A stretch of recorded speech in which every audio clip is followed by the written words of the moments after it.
Victoria Mutual, proud sponsors of the SYLBOURNE Show.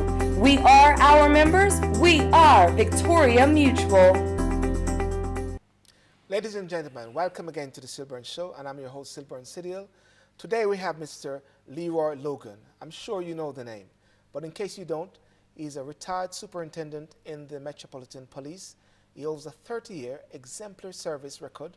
Not only has he served our community well, but he sits on a number of boards and bodies that are representative of not just the black minority interaction with police, but also youth advocacy groups throughout. Leroy, welcome to the show, sir. Thank you very much for the invite. Fantastic, sir. Well, I like how you're shocking out in white. You know, I was going to wear my shorts today, but I wasn't so sure. Well, I'm just going to a cricket match. You're going to a cricket match? Wow. I'm joking. Okay. I just thought I'd bring out the sun, you know, and just... No, it's really a lovely day outside, you know. Leroy, listen, you have had an extensive, impressive career with the Metropolitan Police in this country. What made you choose this career? Well, it was a calling, really. I finished university and I was doing science research for about 3 years at the Royal Free Hospital. Yes. And I had very negative experience with policing growing up in Islington as a young man. And police officers sort of caught me on the blind side because at the Royal Free Hospital, we used to have a leisure centre, and unbeknown to me, police officers would come and use our leisure centre, you know, the sports activities, swimming pool, etc. Yes. And I got speaking to these guys, not knowing they're police, because they're all in their sports gear, in a bar, and you're talking to them. And then one of them said, "Oh, by the way, you know, they're police officers." Yeah. Well, I asked them, I said, what do you guys do?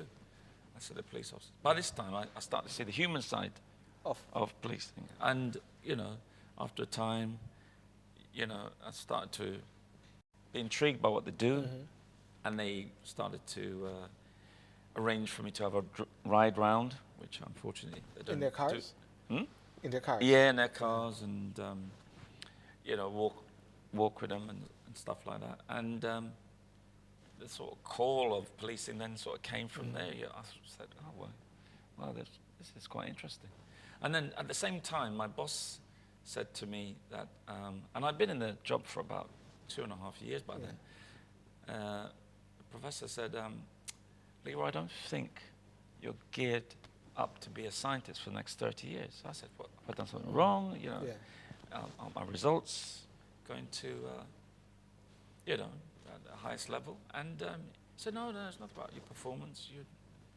You know, you're doing very, very well. But I think your personality suits something else. I said, well, like what? And he said, oh, policing. I said, that's really odd. I mean, have you been following me around or something? So I shared with him this interaction with the police officers, and he said, well, give it a go. And I applied, and the rest is history. Well, you know, when we're getting you on the show and we're trying to get some time in with you and everything like that, and my team said, when is Leroy coming? I said, Leroy is coming at a certain time. Remember, he's a police. So maybe, you know, so I said, because he's a police, so we've got to be firm and we've got to be strict on that time. So maybe it was something in that way what demonstrated that people saw. Yeah. Maybe it's that. I suppose I'm quite a strong character. Yes. I'm an outgoing person. I like to... I'm a people person. And as a result of that, I think it just fell in line. But I mean, there was a sort of fly in the ointment, to say the least, because as I'm going through the application process, my father gets badly assaulted by police officers. He was in his late 50s, he was a truck driver, he parked his vehicle in a way that the officers accused him of obstructing the highway. And my dad, okay, fair enough, you've got to do your job. But at the same time, he was measuring the distance between his lorry and the other vehicle to show there was enough for a vehicle to pass. And without any sort of, you know, reason, they beat him up very badly. And I must admit, when I saw him at the accident emergency, because I was still at Royal Free then, and I got the call, rushed to the Whittington Hospital, and I actually walked past him because I didn't recognize him. He was literally black and blue, you know, he was just had a contorted face. And I must admit, I thought there's no way I could join a police service that does that to anyone. And then I told my boss and my nearest and dearest at the time, and they said, well, maybe that's the reason why you should join, to stop those sort of things. During this period, and in your professional opinion, how would you say the police have developed, and what things can it do better? Well, I mean, to be quite honest, I think the police service over here is one of the best in the world. You know, we serve by consent. Yes. That's why we don't patrol with arms, even though now they're looking at having other non-lethal options like tasers. But, you know, there is definitely an organization which, you know, has a good model of interaction. However, I don't believe it does enough to work with communities to be as accountable and transparent as it should be. It's got rid of a lot of the casual racism, because when I joined, you know, being called the N-word and the W word, all these sort of things was commonplace. That's what's normal. You know, and it was under humor. They said if you can't take a joke, you shouldn't have joined. So everything was in the name of humor. But you know, I'm fortunate that I'm able to give as much as I get without raising my voice or being inappropriate. Yes. But I normally can put people in a place. It's interesting you talk about with the names, and sometimes it seems as if things haven't changed. Maybe, I think maybe in the States we were talking about, you know, but like racial profiling, do you think that is something which is changing, or it is still very strong, if anything? Well, unfortunately, the statistics on terms of service delivery and stop and search, you're 5 times more likely to be stopped if you're black than you're white. In Section 60 roadblocks, up to 25 times more likely. Under counter-terrorism legislation, again, very high probability in the late 20s, 25 times and more to be stopped than you search. So racial profiling is still there. And as you know, I was one of the officers who gave evidence at the Stephen Lawrence inquiry to say that these things are an indication of an institutionalist racist organization. So I haven't seen anything that really stopped that, because a lot of it, unfortunately, is based on assumption. You know, you stereotype people according to how they dress, their culture, their behavior to some extent, and you don't offset that with intelligence, with objective evidence or intelligence to make the officers act professionally and without fear or favor. So until they get to that position and work closer with the community in terms of problem solving and prevention work, we're going to see a lot of these disproportionalities. And with the introduction of, you know, like the Police Federation voted to assign uniformed police with tasers, do you think that will also make the sort of relationship a bit worse? Absolutely. I mean, I wrote an article in the Guardian Online in January about that, basically saying that we cannot allow general patrolling officers to carry tasers, because that would change the whole look and feel of officers, because people wouldn't say, oh, is that a taser or whatever? It's still a firearm. And it albeit a non-lethal option, but it can kill.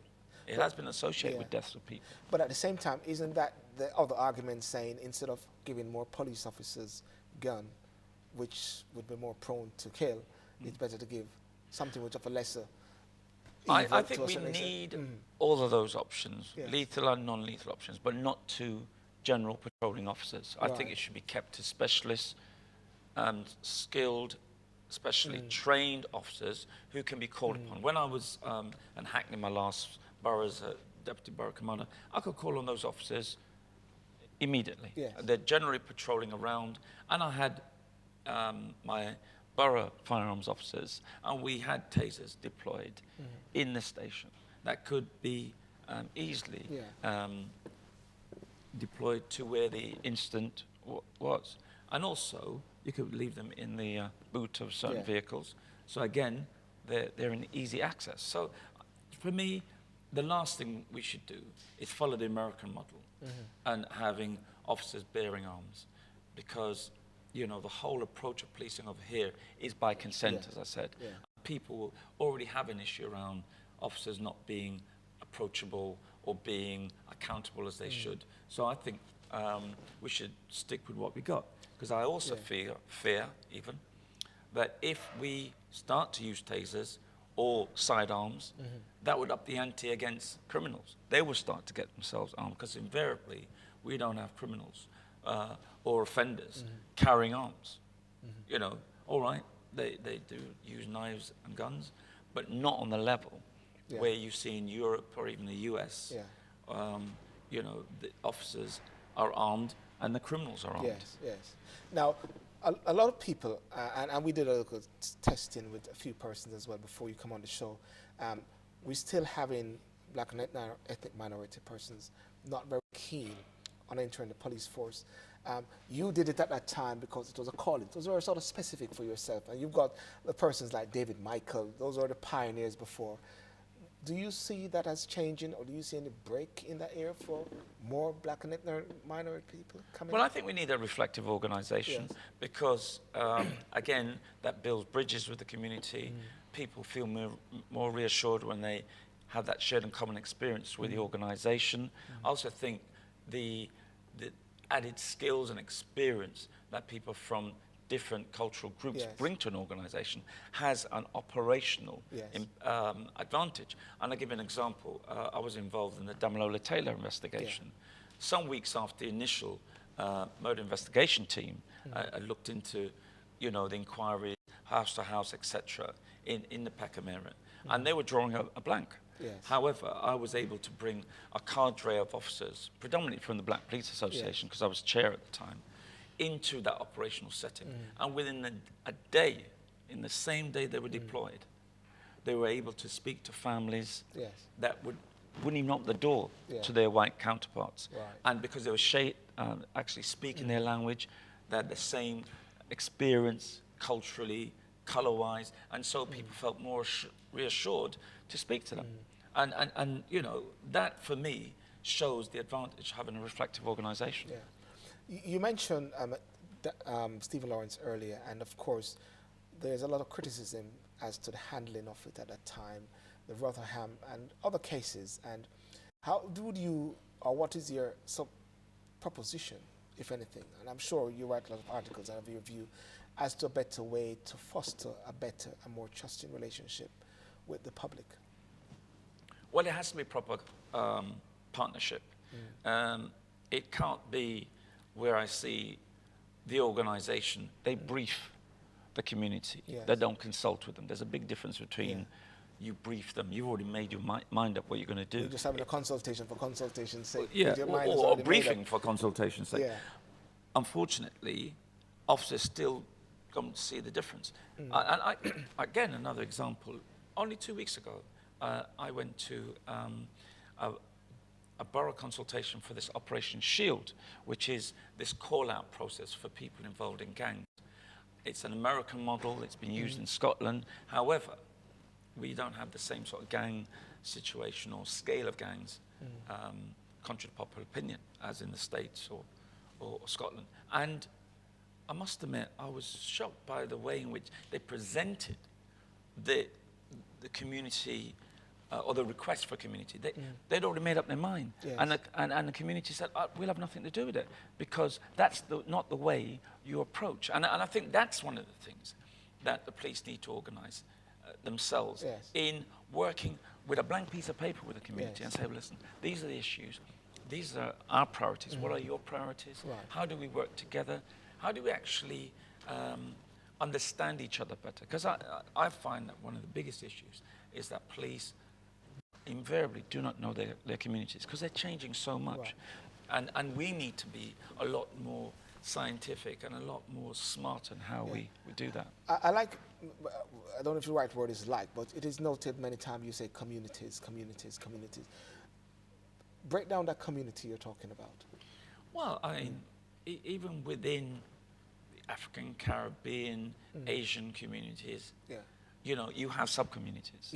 And I think we need to recognize that within those sub-communities, there are individuals, and we have to treat people according to their needs and support and what they're at risk of.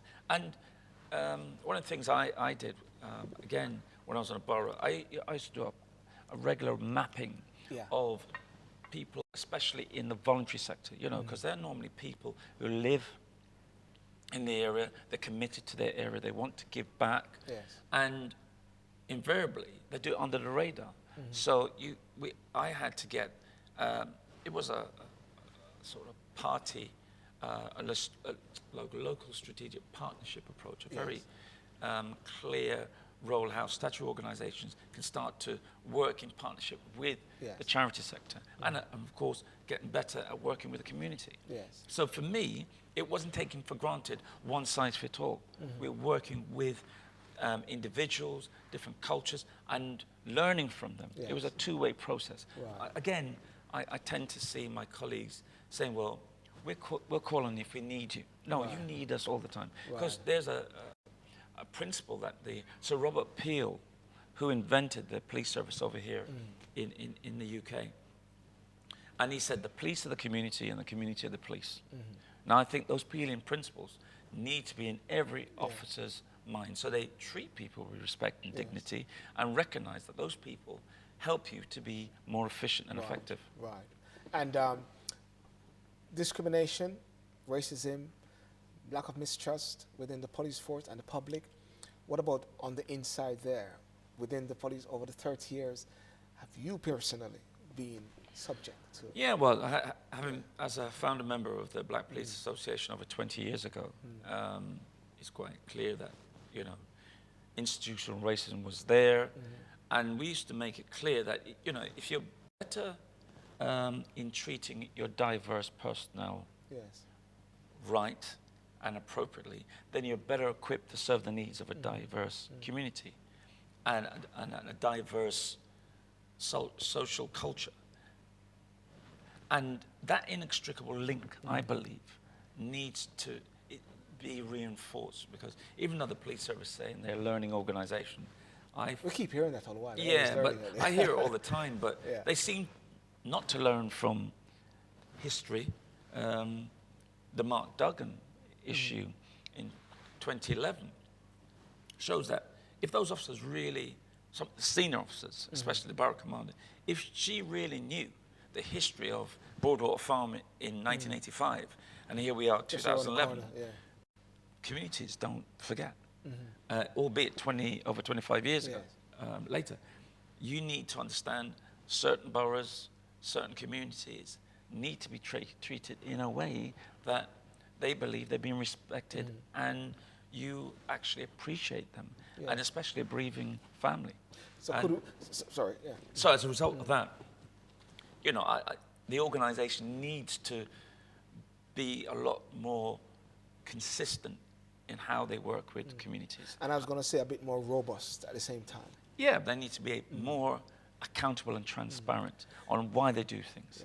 Now we're going to go across the Atlantic now, the USA, and in comparing, we touched on it before, and you maybe regurgitate what you said already, the police in the USA, the police in the UK, and with all the recent criticism being leveled at the United States, with the cases that we keep seeing on social network, Facebook every day, what's your thoughts about how do you, as a police officer, because when you're even in the force, what went through your mind when these things are happening with it? Well, I'm saddened, you know, especially when you see some real travesties. You know, I think the one that really upset me was the 12-year-old boy playing in a park with a gun, with a fake gun. And those officers literally did not sort of give them a call, give that individual a call to drop the firearm, you know, to say, armed police, drop the firearm, whether it's fake or otherwise, you know, in a containment position, so they could have easily contained the individual, call them to drop the arm, but they would literally just drove up. Within seconds, that young man was dead. And for me, it just shows a totally different dynamic in which officers over there, their first priority is their gun, because that gun culture is part of Article 2 of the Constitution, to bear arms.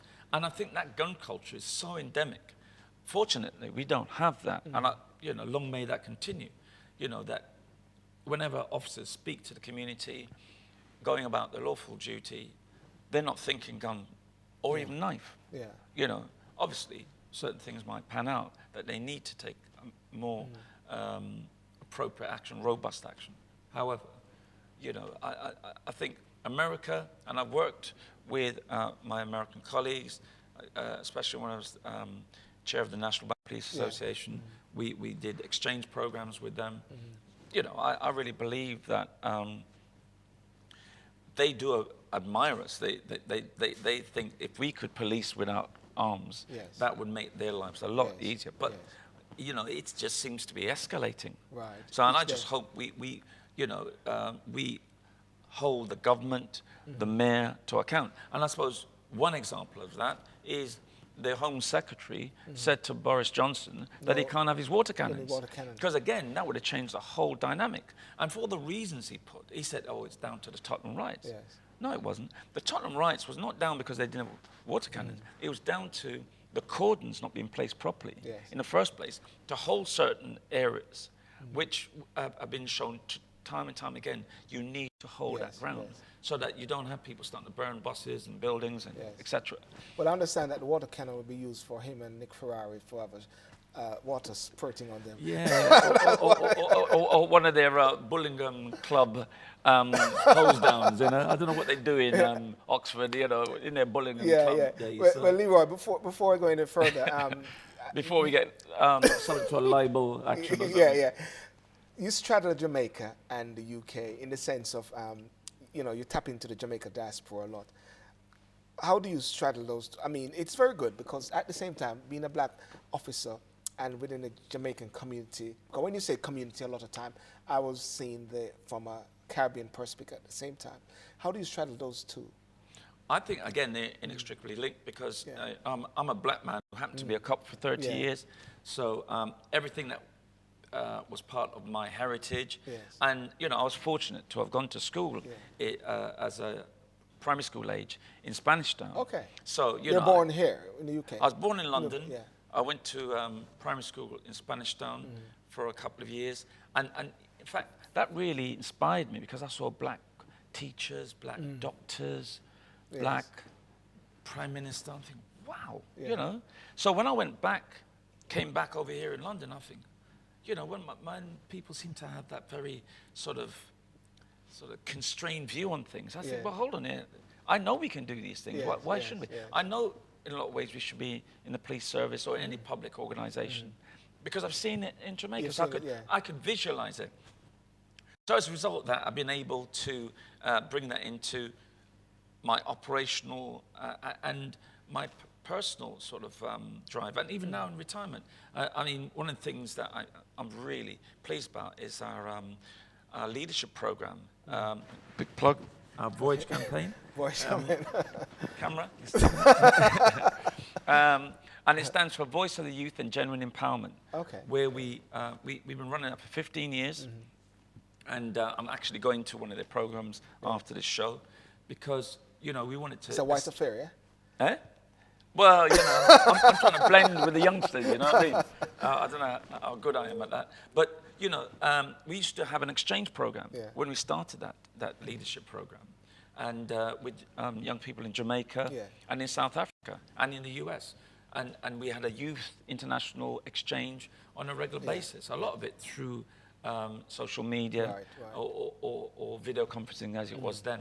And I'm really pleased how, you know, again, that's sort of my spiritual home of Jamaica has been able to help me to keep grounded, to understand where I come from and be proud of that. And, you know, really be proud of it, especially when I was in the police service, you know, to say, listen, as I said, I'm a black man from Jamaica, and in all honesty, careless how small Jamaica is. The whole world knows it. Yeah, that's how Usain Bolt was at BBC yesterday as well. Was he? Food, yeah. Oh, right, okay. Well, you know, it's amazing that, you know, we have that, you know, we punch above our weight. Definitely. Over the number of years, you've had many different awards. Which would you say was the most important one or more value to you? And how have these shaped you as well? Do you know, the awards that really meant a lot to me was the community awards. I know I got the MBE, and I was very, you know, honored to get that because it wasn't so much about, you know, what it stands for, member of the British Empire. I was actually, I accepted it because I wanted to say clearly at that time, and it was 15 years ago now, that the suffering and the sacrifices of the generation of African and Caribbean people over the centuries, especially since they settled here in the 50s and 60s. And my parents were part of that generation, needed to be acknowledged. So, you know, I actually dedicated my MBE to my parents. You know, from the boat to Buckingham Palace. You know, they were able to They're on the Windrush, were they? Were they on the Windrush? Not quite, but they came on my boat. I think it's about 6 or 9 months later. Okay.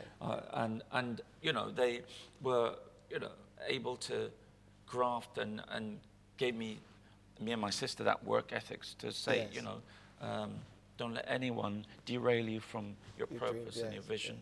And you know, until they passed away over 10 years ago, they, you know, they were very, very important in our lives, and I suppose spiritually they're still there watching over us. You know.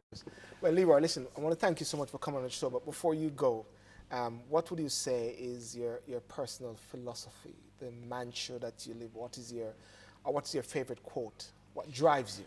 Well, the one that came out of joining the police services or going through that, because I was questioning my sanity for the first 10 years. Why would I leave a comfortable environment in science to come out of my comfort zone to become a police officer in that occupational culture that doesn't celebrate diversity? And it was my worst nightmare. And I was thinking, have I done the right thing? But out of that worst nightmare was my biggest breakthrough. So my mantra is, your worst nightmare could be your biggest breakthrough. Amen. Ladies and gentlemen, I have to say amen there. Your worst nightmare could be your biggest breakthrough. If you're going through a nightmare, remember, it's a breakthrough actually. And that's the word from Leroy Logan. That's all for us today. Thank you for joining us, Leroy. And ladies and gentlemen, to find out more about Leroy and his many projects and work, visit us at our website, SYLBOURNE.com. And remember to subscribe to our YouTube channel, SYLBOURNE TV. And thank you for watching us, and see you next time on The SYLBOURNE Show.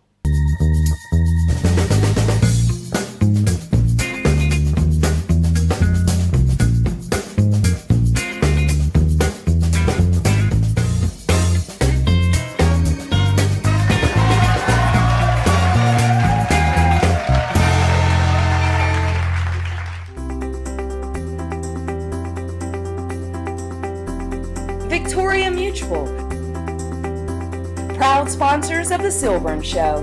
We are our members. We are Victoria Mutual.